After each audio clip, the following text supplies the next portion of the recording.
Hello students, आज की class में हम डिस्कस करेंगे इंटीग्रेशन के बारे में। तो इंटीग्रेशन हमें पता है दो तरह का होता है, डेफिनिट इंटीग्रल और इनडेफिनिट इंटीग्रल।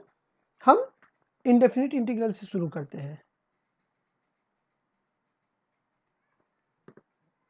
तो सबसे पहले समझते हैं कि इंटीग्रेशन आखिर है क्या।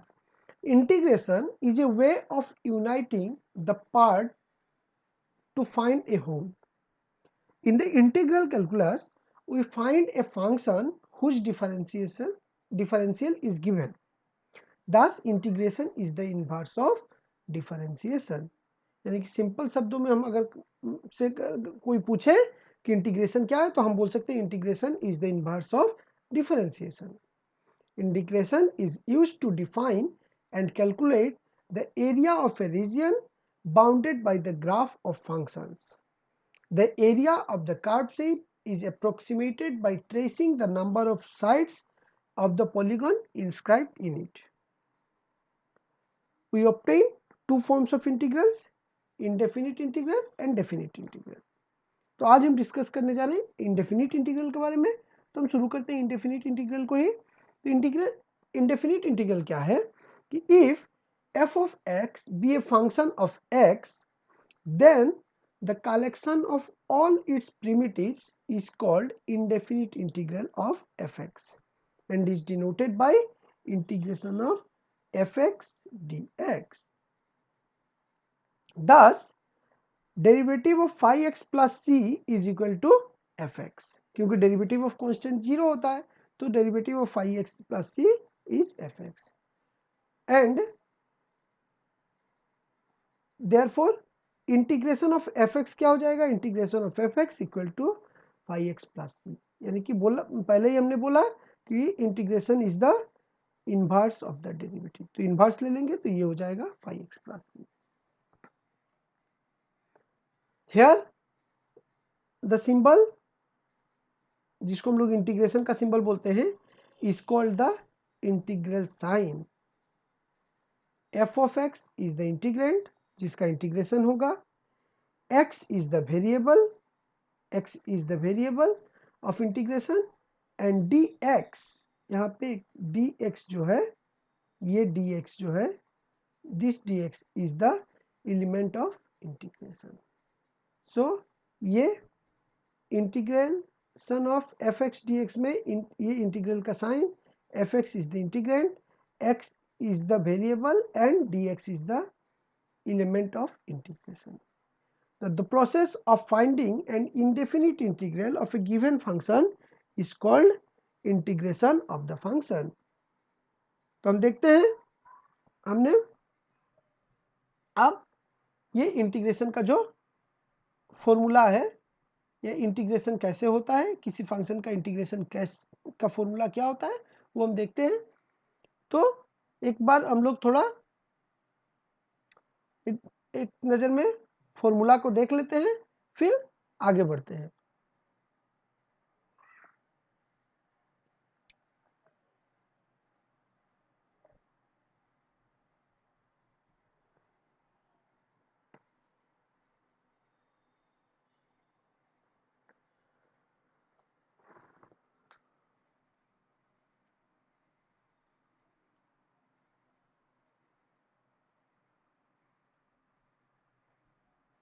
तो कुछ फंडामेंटल इंटीग्रल फॉर्मूला जो है, सबसे पहले फॉर्मूला जो होता है integration of x to the power n d x is x to the power n plus one divided by n plus one. जो हम लोग पहले कर रहे थे, पहले क्या कर रहे थे, derivative of x to the power n के टाइम पे क्या हो रहा था, पावर सामने आ रहा था, यहाँ पे क्या हो रहा है वो डिनोमिनेटर बन रहा है, यानी एक्स टू, और पहले डेरिवेटिव में हम माइनस वन करते थे, यहाँ पे प्लस वन हो रहा है, यानी कि x to the power n plus one by n plus one plus a constant, क्योंकि derivative of constant is a zero, तो हम पकड़ के चलते हैं कि there is a constant. Simply हम लोग next derivative of d x, यानी कि यहाँ पे एक वन है तो एक derivative of d x is x plus c, यानी derivative of d x is x, integration of d x is x. Next integration of one by root x is two root x, integration of x plus b to the power n is 1/a। पहले सबसे पहले हम इसका integration करेंगे, इसका integration क्या होगा, x plus b to the power n plus 1, फिर इंटीग्रेशन करेंगे हम लोग x प्लस बी का, ये हो जाएगा 1/a। Integration of 1/x is log x, integration of 1/ax plus b is derivative of log ax plus b, integration of ex dx is ex e to the power x। तो ये कुछ formulas है जो हमें याद रखना है। Mainly हम ऊपर के कुछ फॉर्मूलाज को हम लोग याद रखते हैं तो हम प्रॉब्लम को सॉल्व कर सकते हैं ना। अब बढ़ते हैं हम लोग। तो हमने अभी जो फॉर्मूलाज देखा उसके ऊपर कुछ प्रॉब्लम्स को देखने का कोशिश करते हैं। तो सबसे पहले हमें दिया हुआ था integration of x to the power n is x to the power n plus 1 by n plus 1। So अगर मान लो हमें दिया हुआ है x टू द पावर 4 का इंटीग्रेशन निकालने के लिए, तो क्या होगा, x टू द पावर 5 यानी 4 प्लस 1, एक लाइन ज़्यादा ही लिख देते हैं भाई, 4 प्लस 1 यानी कि x to the power 5 by 5 plus एक कांस्टेंट टर्म हम लोग लिख सकते हैं। सिमिलरली मान लो हमें दे दिया integration of x to the power 3/2, then क्या होगा, x to the power 3/2 plus 1 divided by 3/2 plus 1 और एक c आ जाएगा, यानी कि x to the power 5/2, 2 in 1 is 2 plus 3 5 और डिवाइडेड बाई क्या हो जाएगा 5/2, यानी कि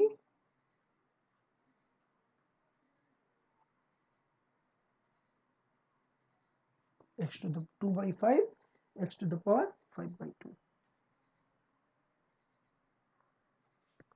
सो अगर हमें देता है integration of root x dx, तो हम क्या लिख सकते हैं, इंटीग्रेशन ऑफ रूट x यानी कि x to the power half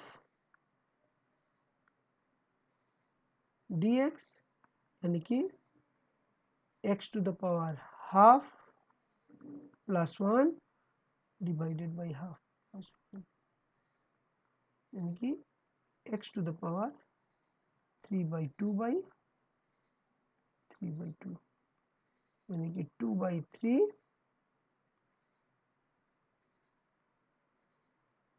3/2।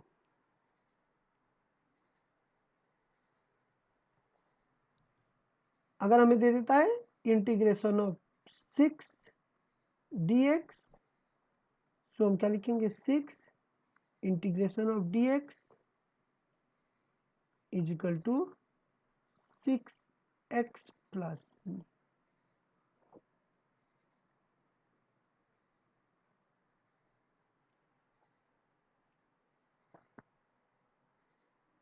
तो इस तरह से हम लोग, अगर पावर फंक्शंस दिया हुआ है तो हम लोग सिंपली इसका इंटीग्रेशन निकाल सकते हैं। नेक्स्ट एल्जेब्रिक फंक्शन, मान लो हमें एक दे दिया x cube plus 2x square plus 3x और इसका इंटीग्रेशन निकालना है।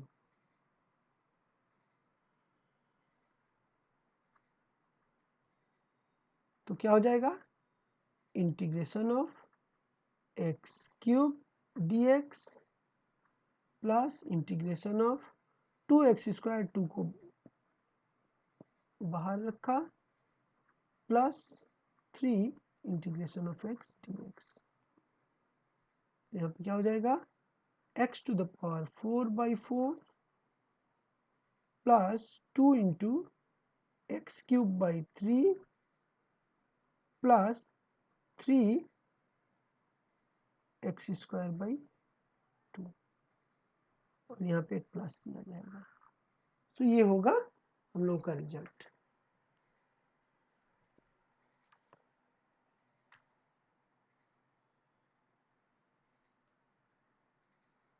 अब अगर हम लोगों को एक प्रॉब्लम देता है कि x plus 2 whole square by root x d x, तो ये दोनों x वेरिएबल्स ही है। तो हम अगर इसको ब्रेक करें, x square plus 4x plus 4 divided by root x D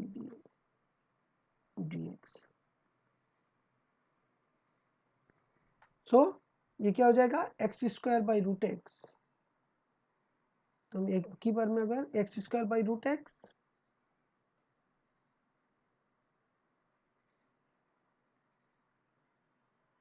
plus 4x to the power root x plus 4 by root x, यानी कि एक्स स्क्वायर और यहाँ पे नीचे पावर हाफ, तो पावर हाफ ऊपर जाके माइनस हो जाएगा। तो अगर माइनस होता है तो क्या होता है, integration of x to the power 2 minus half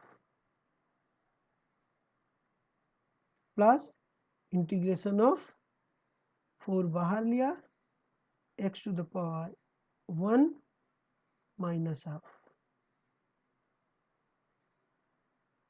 plus 4 integration of x to the power minus half dx। ये हो जाएगा x to the power integration of x to the power 3/2, ये हो जाएगा 4 integration of x to the power half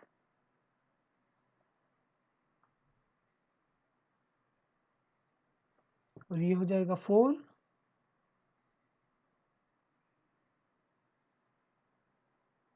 integration of x to the power minus half dx।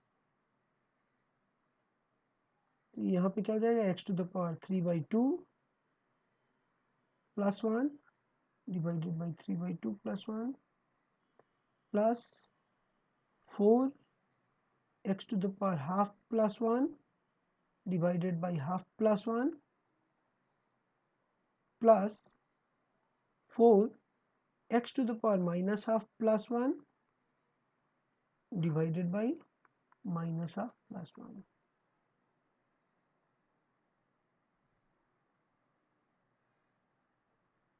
So result क्या होगा, x to the power 2/5 x to the power 5/2 plus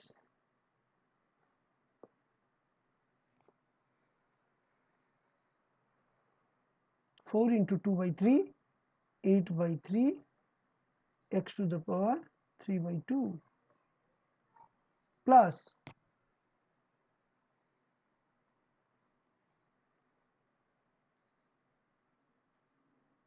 half x to the power half plus c।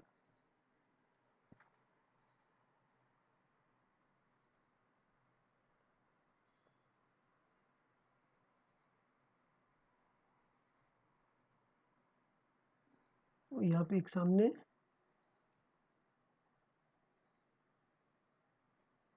ये 1/2 है, 4 into ये हो जाएगा 8 x to the power half plus c।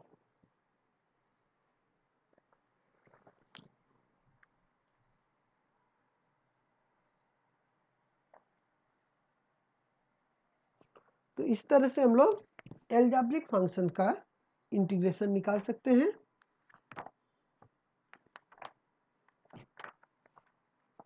और एक example देखते हैं।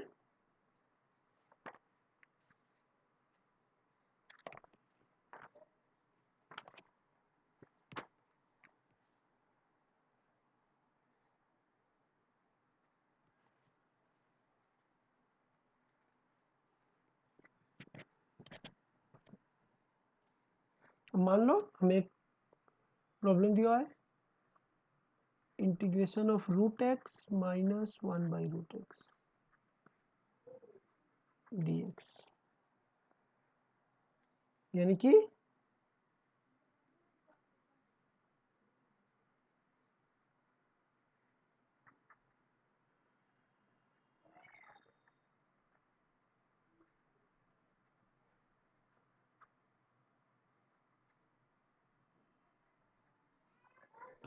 तो ये क्या हो जाएगा, 1/2 + 1 minus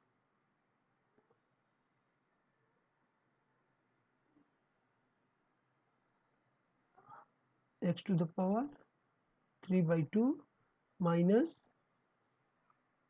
x to the power ½ plus c।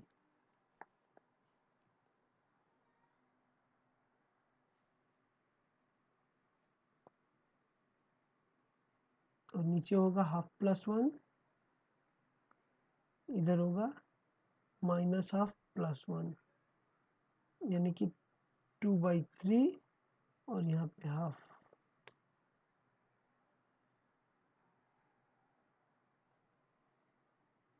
ये ½ उल्टा होके हो जाएगा 2x to the power ½ plus c।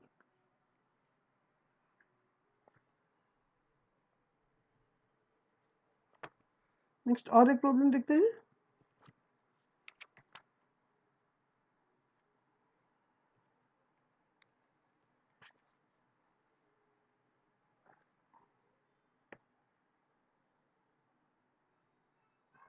मान लो हमें एक प्रॉब्लम दिया हुआ है,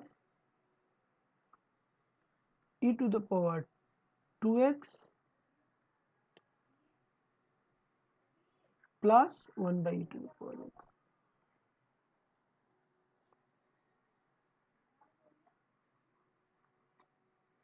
तो अब इसका इंटीग्रेशन निकालना है, तो पहले इसको लिख लेते हैं, e to the power 2x dx plus 1/e to the power x dx।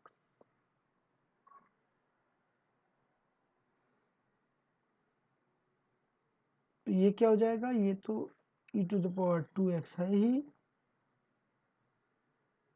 Plus ये हो जाएगा e to the power -x dx। तो e to the power 2x का क्या होगा, e to the power 2x/2, और यहाँ पे होगा minus e to the power -x plus c।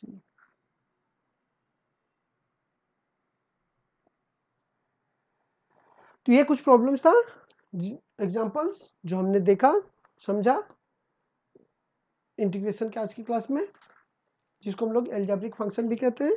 Next class में हम लोग इंटीग्रेशन से रिलेटेड और कुछ प्रॉब्लम्स को सॉल्व करेंगे और कुछ मेथड्स को देखेंगे। ओके, तो आज के लिए इतना ही। Thank you.